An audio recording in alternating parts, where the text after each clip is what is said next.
오늘 우리가 보실 말씀은 고린도후서입니다. 오늘부터 고린도후서 말씀을 새롭게 보겠습니다. 1장 12절부터 22절까지 말씀인데요. 우리 한 절씩 교독하겠습니다. 우리가 세상에서 특별히 너희에 대하여 하나님의 거룩함과 진실함으로 행하되 육체의 지혜로 하지 아니하고 하나님의 은혜로 행함은 우리 양심이 증언하는 바니 이것이 우리의 자랑이라. 오직 너희가 읽고 아는 것 외에 우리가 다른 것을 쓰지 아니하노니 너희가 완전히 알기를 내가 바라는 것은 너희가 우리를 부분적으로 알았으나 우리 주 예수의 날에는 너희가 우리의 자랑이 되고 우리가 너희의 자랑이 되는 그것이라. 내가 이 확신을 가지고 너희로 2번 은혜를 얻게 하기 위하여 먼저 너희에게 이르렀다가 너희를 지나 마게도냐로 갔다가 다시 마게도냐에서 너희에게 가서 너희의 도움으로 유대로 가기를 계획하였으니 이렇게 계획할 때에 어찌 경솔히 하였으리요. 혹 계획하기를 육체를 따라 계획하여 예 하면서 아니라 하는 일이 내게 있겠느냐. 하나님은 미쁘시니라. 우리가 너희에게 한 말은 예하고 아니라 함이 없노라. 우리 곧 나와 실로아노와 디모데로 말미암아 너희 가운데 전파된 하나님의 아들 예수 그리스도는 예하고 아니라 함이 되지 아니하셨으니 그에게는 예만 되었느니라. 하나님의 약속은 얼마든지 그리스도 안에서 예가 되니 그런즉 그로 말미암아 우리가 아멘하여 하나님께 영광을 돌리게 되느니라. 우리를 너희와 함께 그리스도 안에서 굳건하게 하시고 우리에게 기름을 부으신 이는 하나님이시니. 같이 읽겠습니다. 그가 또한 우리에게 인치시고 보증으로 우리 마음에 성령을 주셨느니라. 아멘. 고린도 교회는 사도 바울이 세운 그런 교회이죠. 그리고 1년 6개월 동안이나 머물면서 말씀을 가르치고 사역했던 그런 교회입니다. 그 교회는 많은 지식과 은사가 있었던 그런 교회였고 또 선교와 구제에 있어서도 매우 열심을 했던 그런 교회였어요. 그만큼 하나님의 일들을 아주 활발하게 그렇게 했던 그런 교회. 그런데 짧은 시간 안에 그런 영적인 성장이 일어나다 보니까 그런 믿음이 뿌리 안에 굳건하게 세워지는 일들이 조금 부족했던 것 같아요. 그래서 고린도 교회에는 많은 문제들이 있었잖아요. 우리가 고린도 전서를 살피면서 분쟁이 있었고 또 음행과 여러 가지 그런 개인적인 윤리적인 그런 사회적인 문제들이 너무나 많았던 그런 교회였죠. 그런 고린도 교회 1년 6개월 사역하면서 사도 바울이 에베소로 떠나게 됩니다. 그런 이후에도 계속해서 그 고린도 교회를 향해서 편지를 쓰게 돼요. 너무나 아꼈던 그런 교회이기도 했겠고 또 그들이 믿음 위에 잘 서 있는가 궁금했었을 것이고 또 말씀으로 권면하면서 그 교회가 하나님 안에서 잘 설 수 있도록 그렇게 마음의 염려들이 있었겠죠. 그런 여러 가지 편지를 계속해서 쓰게 되는데 4번 혹은 5번에 걸쳐서 편지를 쓰게 됩니다. 이것은 이후에 제가 말씀을 전하면서 다시 한번 살펴볼 내용이고요. 그런 고린도 교회에는 고린도전서 16장에 보시면 사도 바울이 고린도를 떠나면서 다시 방문할 것에 대한 약속을 하게 돼요. 그런데 그 약속에 대한 그런 사도 바울의 이행이 잘 이렇게 실현되지가 않아서 그 약속을 변경하는 일들이 발생하게 되거든요. 그래서 사도 바울의 계획이 변경된 것에 대해 지금 고린도 교인들이 매우 의심하고 혼란스러운 상황에 있었던 것이죠. 당시에 고린도 교회에는 거짓 교사들이 많이 들어왔어요. 그래서 사도 바울의 사도권이나 그가 전한 복음에 대한 내용들, 그리고 그의 어떤 윤리적인 문제들, 헌금에 대한 문제들, 이런 여러 가지 문제들에 대해서 문제를 삼았던 것이에요. 그래서 고린도 교회에 있었던 사람들은 사도 바울의 어떤 사역과 그의 어떤 인격에 대한 의심들이 있었던 것이죠. 그런 과정 속에서 그런 여행 계획을 했던 이유가 과연 무엇이었는지에 대해서 사도 바울이 변호하고 있는 내용이 오늘 우리가 읽은 1장 12절부터 기록되고 있습니다. 그것이 2장 4절까지 쭉 기록된 그런 내용입니다. 12절을 보시죠. 우리가 세상에서 특별히 너희에 대하여 하나님의 거룩함과 진실함으로 행하되 육체의 지혜로 하지 아니하고 하나님의 은혜로 행함은 우리 양심이 증언하는 바니 이것이 우리의 자랑이다.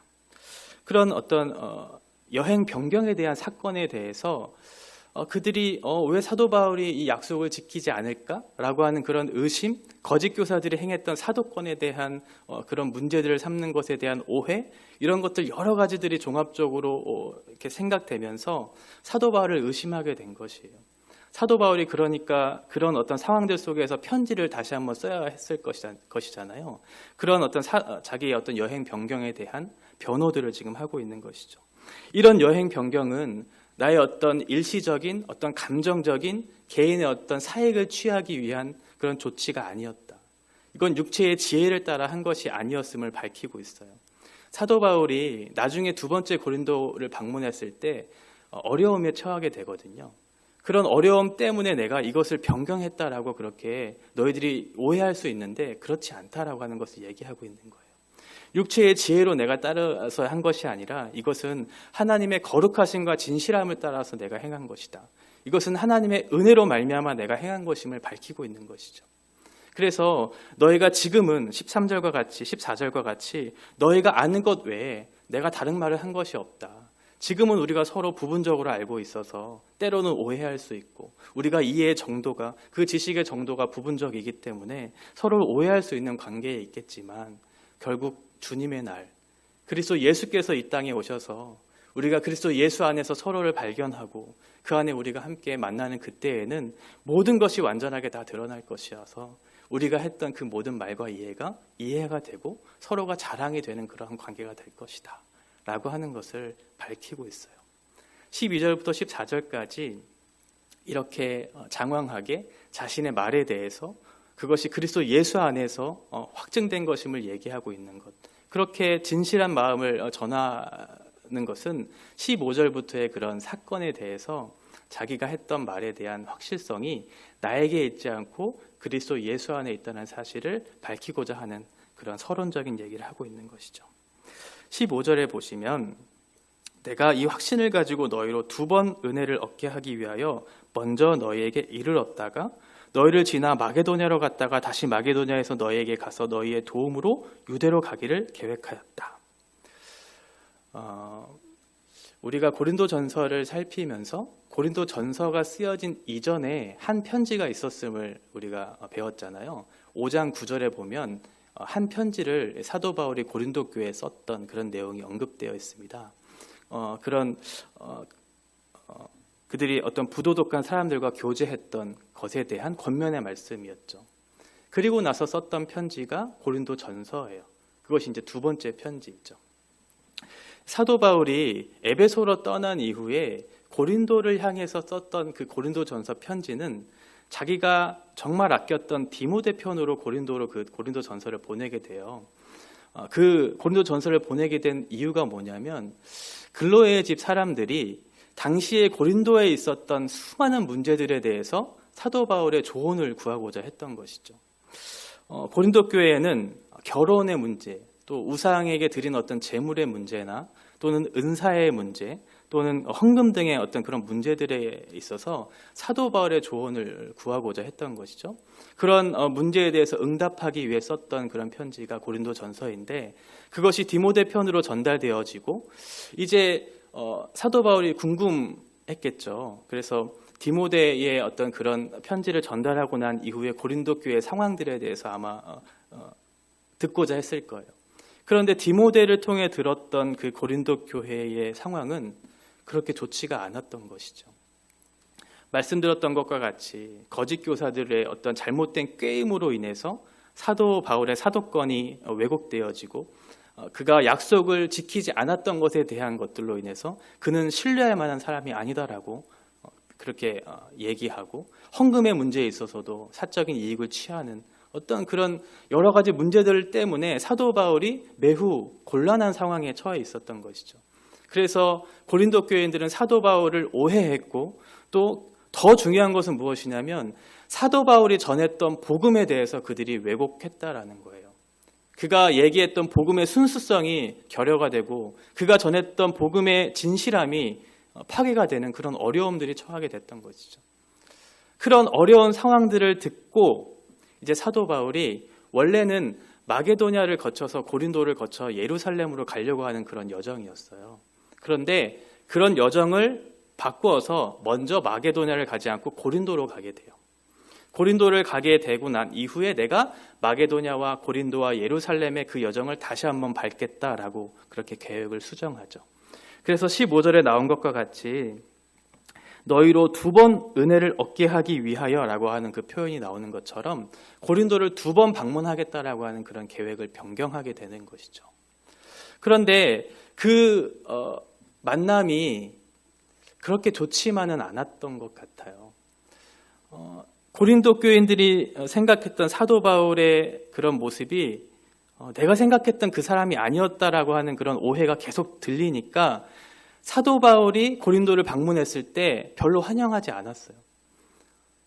그를 아끼고 사랑했던 고린도 교인들이 그를 업신여기고 별로 환영하지 않은 그런 모습을, 그런 경험을 하게 되죠.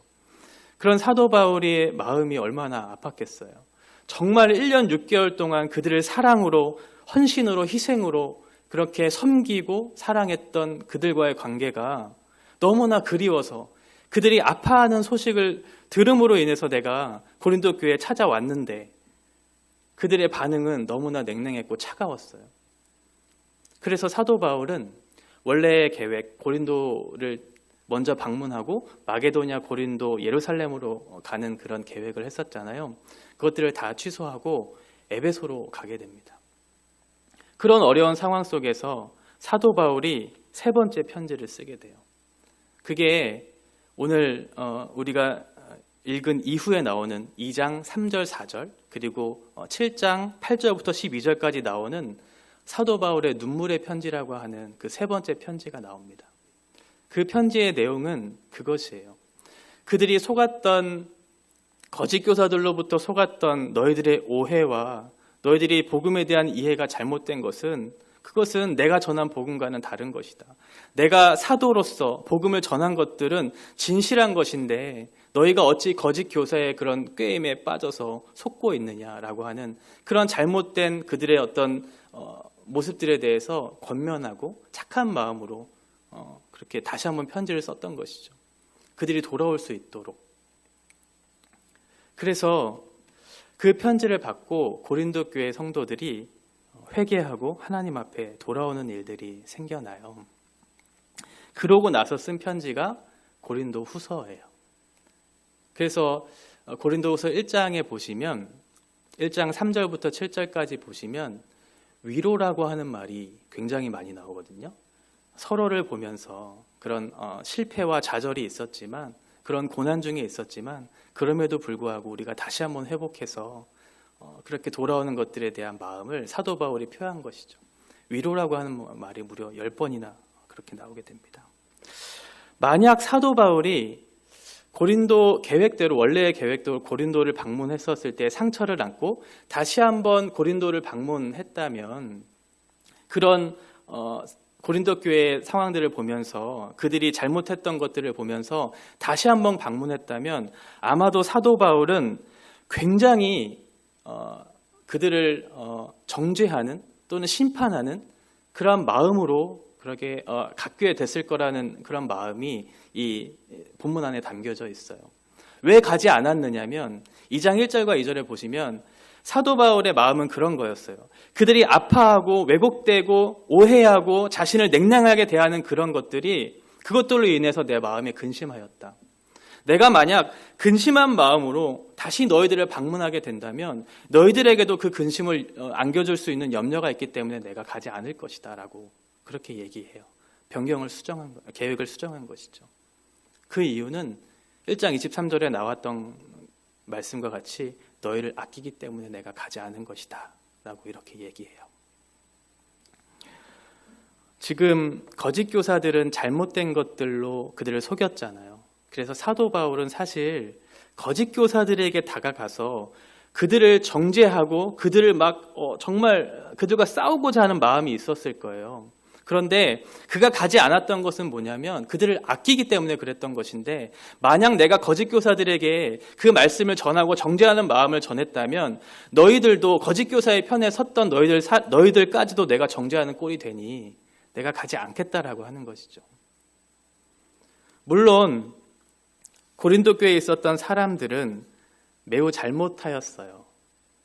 복음에 대한 이해, 그리고 굳건하게 서지 못한 그런 잘못된 것들이 있었죠. 그래서 사도 바울이 가서 권면하고 했었어야 하는 것도 마땅했어요. 그런데 사도 바울은 가지 않았죠. 그 이유는 그들을 사랑하지 않았기 때문이 아니라 그들을 방치하고 그들을 방관하려고 했던 것이 아니라는 것이에요. 사도 바울의 믿음은 자신 안에 있지 않았죠.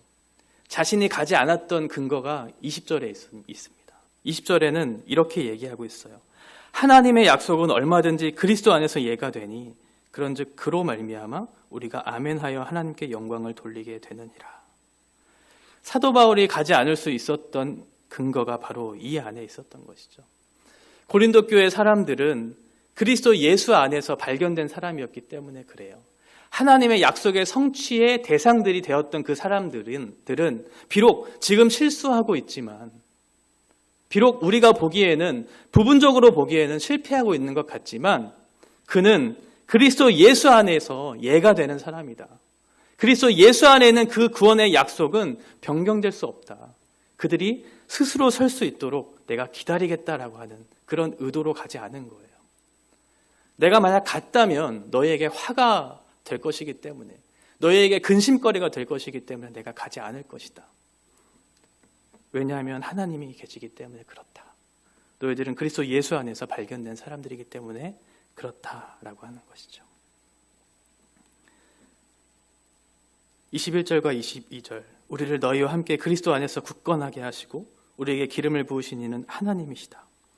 그가 또한 우리에게 인치시고 보증으로 우리 마음에 성령을 주셨다. 우리와 너희는 그리스도 안에서 굳건하게 하시는 하나님의 은혜를 받은 사람들이다. 우리에게 기름을 부으시는 하나님이시고 그 보증으로 우리에게 성령을 주신 분이 하나님이시다. 그러니 우리가 받은 그 복음은 너무나 확실하다. 너희는 그 믿음 위에 굳건하게 서 있는 사람이기 때문에 비록 지금은 넘어져 있는 것 같지만 너희들은 반드시 일어나 하나님께로 돌아올 것을 내가 확신한다. 왜요? 그리스도 예수께서 그들을 예로 받으신 하나님의 사람들이기 때문에 그런 것이죠. 성도로서 마땅히 걸어가야 하는 과정들, 인생들은 너무나 다양하죠. 그래서 그 과정 중에는 때로는 넘어지는 사람도 있고 때로는 그것들을 딛고 일어서는 사람들도 있습니다. 그래서 우리가 보기에는 이 사람은 지금 잘하고 있는 것 같고 저 사람은 실패하고 있는 것 같이 여겨지는 때도 있습니다. 그래서 우리는 쉽게 한 부분만을 보고 그 사람을 판단하고 그 사람을 정죄하는 그런 자리로 가는 것이 너무나 쉬울 수 있습니다. 그러나 우리가 인내할 수 있고 우리가 그들을 위해서 기다릴 수 있는 근거는 우리나 그 사람에게 있지 않고 그리스도 예수 안에서 그가 예가 되는 사람이기 때문에 그런 것이죠. 너는 왜 그러냐? 너는 왜 그렇게 살고 있냐라고 하는 것이 아니라 그 사람이 마땅히 겪어야 할 과정이 그것이기 때문에 하나님이 허락하신 것이기 때문에 그런 것이에요. 우리는 부분적으로 그 사람을 이해하는 정도에 불과한 것이죠. 지금은 우리가 부분적으로 알겠지만 그리스도 예수 안에서 발견되는 그때에는 우리가 서로에 대해서 완전하게 알 것이고 서로가 이해할 수 없고 동의할 수 없고 알지 못했던 것들이 다 밝히 드러날 것이고 그 안에서 서로가 자랑이 될 것이다. 왜? 그리스도 예수 안에서 그 구원의 계획 안에서 하나님께서 이 일들을 우리에게 걸어가게 하셨고 그 일들을 통해서 하나님께서 이 일들을 이루셨기 때문에 서로에 대해서 오해하고 했던 부분들이 다 알게 되고 서로의 자랑이 되는 그러한 관계가 될 것이다 라고 하는 것이죠. 어떠한 한 장면을 가지고 그 사람을 판단하는 것은 매우 위험한 일입니다. 어떤 행동이나 말로 인해서 그 사람을 판단하는 것은 매우 위험한 일입니다. 우리는 너무나 많은 실수를 하게 되는 것 같아요. 사도 바울이 했던 것처럼 하나님을 신뢰함으로 그 사람을 기다릴 수 있는 그런 사람들이 되어야 할 것입니다. 교회 안에 어떤 한 사람이 잘못을 하면 마치 맹수가 먹잇감을 쥐어채듯이 기다렸다는 듯이 그 사람에 대해 잘못을 드러내고 들추어내서 다른 사람에게 이야기하고 전화하고 문자하고, 그래서 그 잘못된 것들이 온 사방에 퍼지는 그런 일들이 교회 안에 많이 있는 것 같아요. 그런데 교회는 복음은 사람을 죽이기 위해 존재하는 것이 아니죠. 복음은 그 잘못된 일들에 대해서 감추어주고 그 사람을 살려내기 위해 우리에게 두신 것이잖아요. 예수님께서 십자가에 죽으신 것은 다른 사람을 죽이라고 십자가에 죽으신 것이 아니에요. 십자가에 죽으신 것은 다른 사람을 살리기 위해서, 너희들이 그 일을 감당하라고 우리에게 주신 것이잖아요. 남의 잘못을 우리가 쉽게 드러내고 부분적으로 이해한 것으로 인해서 정죄하는 일들을 우리는 지양해야 할 것입니다. 우면동 교회와 성도들의 연약함들이 분명히 있을 거예요. 교회는 어디나 연약함이 있고 아픔이 있으니까요. 우리의 개인도 그런 연약함이 있겠죠. 그런데 우리의 자리는 심판의 자리가 아니라는 사실을 기억해야 합니다. 우리는 심판자가 아니라, 그 자리에 서는 사람들이 아니라 십자가의 자리에 서서 십자가의 길을 걷는 사람들이 우리임을 기억해야 합니다. 그래서 하나님께서 예가 되게 하신 그 사람 끝까지 기다려주고 장차 이루어질 그 날에 서로를 보며 자랑으로 삼고 위로하고 격려하고 기쁨으로 맞이하는 그러한 사람들이 되어지기를 원합니다. 서로에게 예가 되는, 그리스도 예수 안에서 예가 되는 그러한 믿음의 사람들이 될 수 있기를 간절히 소망합니다. 기도하겠습니다.